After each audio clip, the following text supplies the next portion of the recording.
नमस्कार दोस्तों, स्वागत है आप सबका फिर से एक नए वीडियो में। आज हम लोग देखेंगे मैथ से संबंधित कुछ महत्वपूर्ण प्रश्न। आइए देखते हैं पहला प्रश्न। 1500 रुपए की राशि पर 3 वर्ष के लिए 5% वार्षिक दर से साधारण ब्याज कितना है। तो सबसे पहले हम देखेंगे साधारण ब्याज निकालना है हमको। तो S I is equal to होता क्या है, S I is equal to हो जाएगा P into R into T, यानी प्रिंसिपल गुणे दर गुणे समय बट्टा 100। यानी साधारण ब्याज निकालने के लिए इस फार्मूला का हम क्या करेंगे, यूज कर लेंगे और इसी से हम क्या करेंगे, साधारण ब्याज आसानी से निकाल लेंगे। तो अब लिखेंगे हम एएसआई यानी कि साधारण ब्याज सिंपल इंटरेस्ट। पी कितना है तो 1500 रुपया है, तो लिख लेंगे 1500 और गुणे आर कितना है तो 5% है और मल्टीप्लाई समय कितना है 3 वर्ष है और इसका साधारण ब्याज पूछा गया है 100 से। यहाँ पे देखेंगे 1 जीरो 2 जीरो से 1 जीरो 2 जीरो कट जाएगा, तो हमको एस आई यहाँ पे कितना मिल गया 15 पचे 75, 15 पचे 75, तो ये 75 हो जाएगा। इसमें 3 से मल्टीप्लाई करेंगे कितना आ जाएगा, 3 पचे 15, 1 3 सत्ते 21 और 1 22, तो 225 रुपया हमको साधारण ब्याज के रूप में मिलेगा। ऑप्शन नंबर यहाँ ए सही है इसका। अगला प्रश्न है, रमन 4 वर्ष के लिए 7.1/2% वार्षिक साधारण ब्याज की दर से इकाई दहाई सैकड़ा हजार 10,000 85,000 रुपए का निवेश करती है। 4 वर्ष बाद उसे कितना राशि प्राप्त होगा। यहाँ पे पूछ रहा है कितना राशि प्राप्त होगा। सबसे पहले हम देखेंगे ना, दर कितना है 7.5% है, तो इसको लिख लेंगे ना हम। सबसे पहले एसआई फाइंड करेंगे, तो एसआई हम देखेंगे कितना मिलेगा। तो एसआई का पहले ही फार्मूला हम जान चुके हैं कितना है, तो पी है 85,000, 85,000 इस तरह से लिख लीजिए। अगुणे समय कितना है, तो समय है आपका 4 वर्ष का और दर कितना है तो 2 सत्ते 14 1 15, 15/2 है, तो लिख लीजिए इस तरह से 15/2। 2 नीचे लिख लेंगे और 100 से नीचे गुणा कर देना है, सीधा सीधा ऐसे कर लीजिए। 1 जीरो 2 जीरो से 1 जीरो 2 जीरो कट जाएगा, 2 से काटेंगे तो 2 दूनी 4 हो जाएगा और 15 दूनी 30, यानी कि कितना आ जाएगा ये 85 गुणे जीरो भी है एक, 85 गुणे 30 इतना हम लिख लेंगे।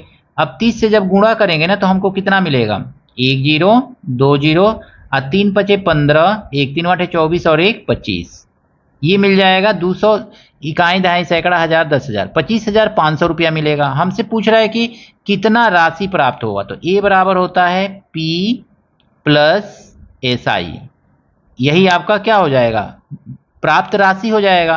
पी कितना है यहाँ पे, तो यहाँ पे हम देखेंगे तो पी हमारा आया है 85,000 ना है, तो 85,000 है, 85,000 प्लस एस आई कितना मिला हुआ है 25,500, तो 25,500 दोनों को हम जोड़ लेंगे कितना मिल जाएगा हमको, तो 1 जीरो 2 जीरो 5 उतार लेंगे, 5 5 10, 8 2 10 1 11, यानी 1,10,500, 1,10,500 हमको राशि प्राप्त होगी।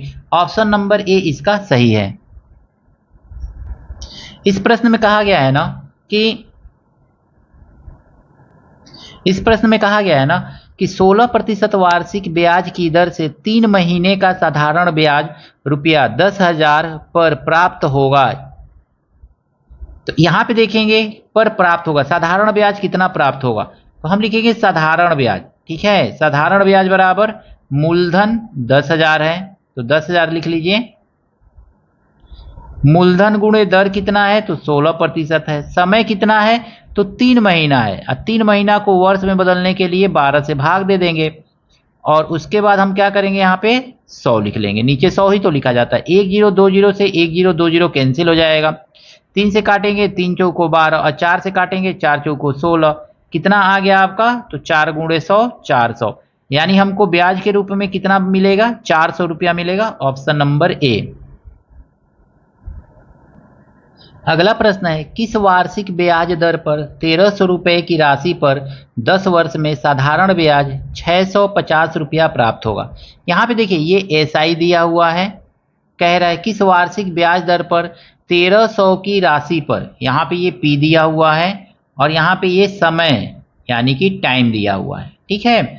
अब हम देखेंगे, हमसे पूछा जा रहा है कि किस वार्षिक ब्याज दर पर, तो आर हमसे पूछा जा रहा है, तो आर बराबर होता क्या है, तो आर बराबर होता है एस आई मल्टीप्लाई 100 और बट्टा P into T, P into T, इस तरह से। ठीक है, ये वाला फार्मूला यूज कर लीजिए, आसानी से एक ही लाइन में आपको क्या मिल जाएगा, आंसर मिल जाएगा।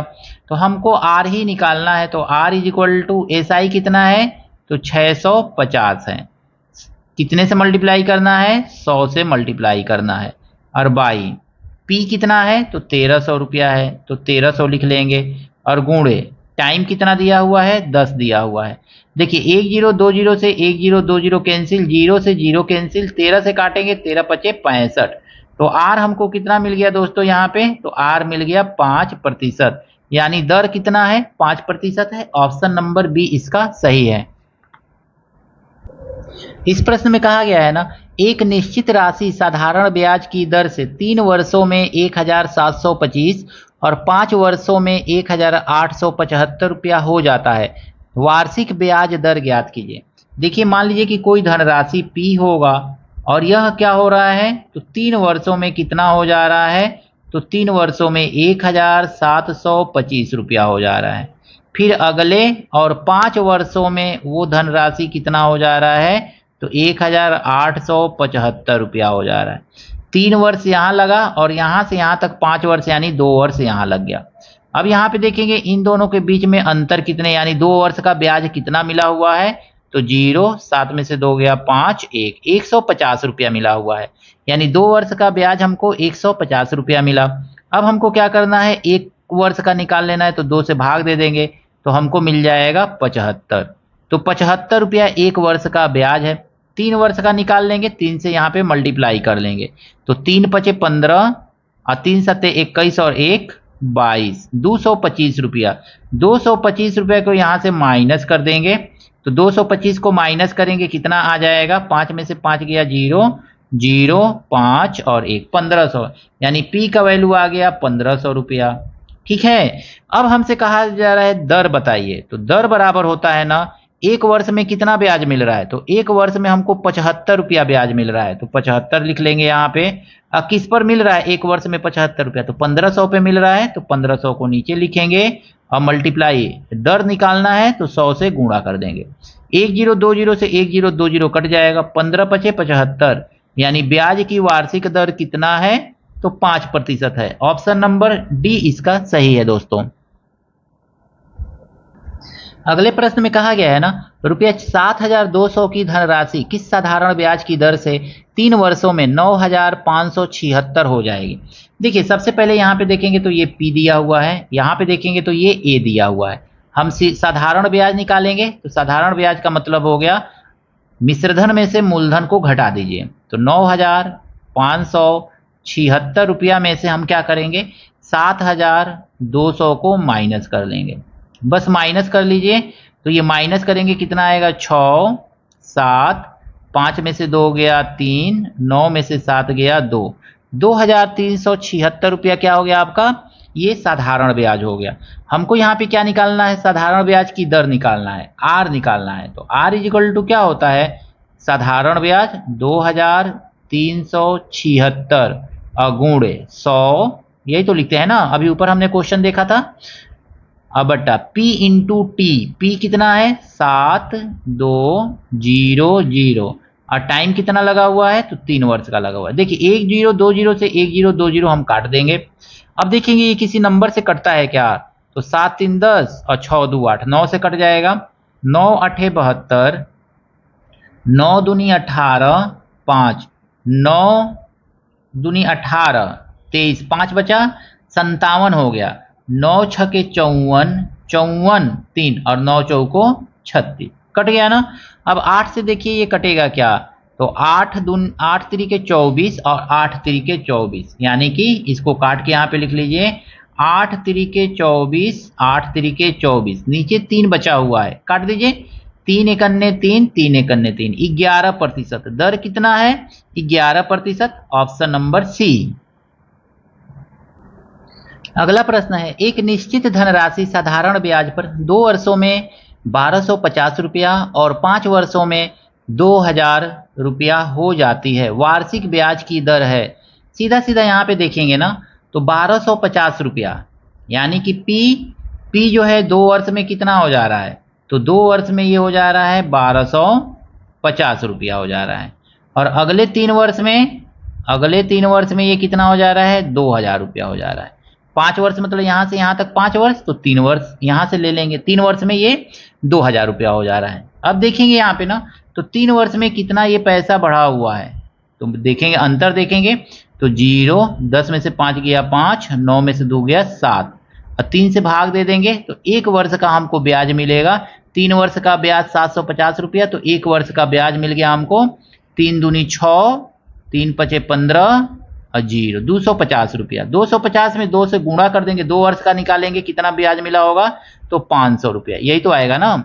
2 दूनी 4, 2 पचे 10, 2 दूनी 4, 1 5, और 500 को इसमें से माइनस कर लेंगे, तब हमको क्या मिल जाएगा, यहाँ पे P मिल जाएगा। तो माइनस कीजिए 0, 5, 12 में से 5 गया 7, 750 रुपया, यानी वो धनराशि कितनी थी, 750 रुपया। अब हमको चूंकि यहाँ पे ब्याज, वार्षिक ब्याज दर निकालना है, तो वार्षिक ब्याज दर का मतलब होता है कि 1 साल में कितना ब्याज मिला, तो 250 रुपया 1 साल का ब्याज है, 250 रुपया 1 साल का ब्याज है। और मूलधन कितना था, तो 750 रुपया था, 750 रुपया, और गुणे 100 कर लेंगे। अब देखेंगे 1 0 से 1 0 कट जाएगा, 25 से काटेंगे, 25 तिया 75 हो जाएगा, और 100 को 3 से भाग देंगे तो 33, 3 तिरिके 9, 3 तिरिके 9, 3 तिरिके 9, 3 तिरिके 9, 33.33 इसका आंसर आएगा। ऑप्शन नंबर सी इसका सही है। आशा करता हूं दोस्तों ये सभी प्रश्न आपको अच्छी तरह से समझ में आए होंगे। कहीं पर भी कोई त्रुटि है, कुछ कमी रह गई है, कमेंट करके जरूर बताइएगा। मिलते हैं नेक्स्ट वीडियो में इसी तरह के कुछ नए प्रश्नों के साथ। Thank you, best of luck.